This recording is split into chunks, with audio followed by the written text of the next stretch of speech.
میمونہ رضی اللہ تعالی عنہا نے کہا کہ میں نے حضرت صلی اللہ علیہ وسلم کے لیے غسل کا پانی رکھا تو آپ نے پہلے پانی اپنے ہاتھوں پر گرا کر انہیں 2 یا 3 بار دھویا، پھر اپنے داہنے ہاتھ سے بائیں پر گرا کر اپنی شرمگاہوں کو دھویا، پھر ہاتھ کو زمین پر رگڑا، پھر کلی کی اور ناک میں ڈالا، پھر اپنے چہرے اور ہاتھوں کو دھویا، پھر اپنے سر کو 3 مرتبہ دھویا، پھر اپنے سارے بدن پر پانی بہایا، پھر آپ اپنی غسل کی جگہ سے الگ ہو گئے، پھر اپنے قدموں کو دھویا۔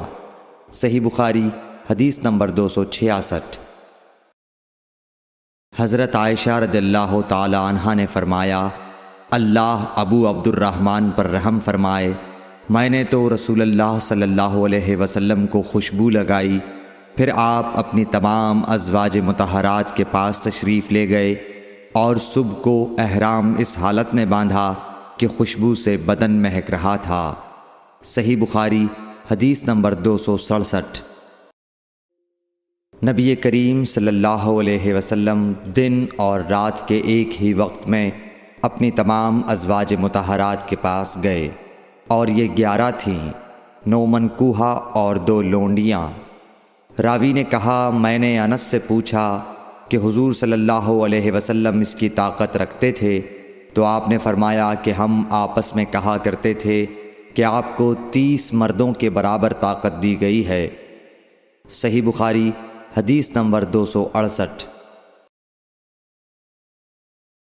حضرت علی رضی اللہ تعالی عنہ نے فرمایا کہ مجھے مزید بکثرت آتی تھی، چونکہ میرے گھر میں نبی کریم صلی اللہ علیہ وسلم کی صاحبزادی حضرت فاطمہ الزہرا رضی اللہ تعالی عنہا تھیں، اس لیے میں نے ایک شخص مقداد بن اسود اپنے شاگرد سے کہا کہ وہ آپ صلی اللہ علیہ وسلم سے اس کے متعلق مسئلہ معلوم کریں۔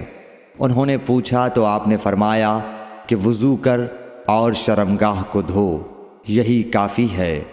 صحیح بخاری حدیث نمبر 269۔ حضرت عائشہ رضی اللہ تعالی عنہ نے فرمایا، میں نے خود نبی صلی اللہ علیہ وسلم کو خوشبو لگائی، پھر آپ اپنی تمام ازواج کے پاس گئے اور اس کے بعد احرام باندھا۔ صحیح بخاری حدیث نمبر 270۔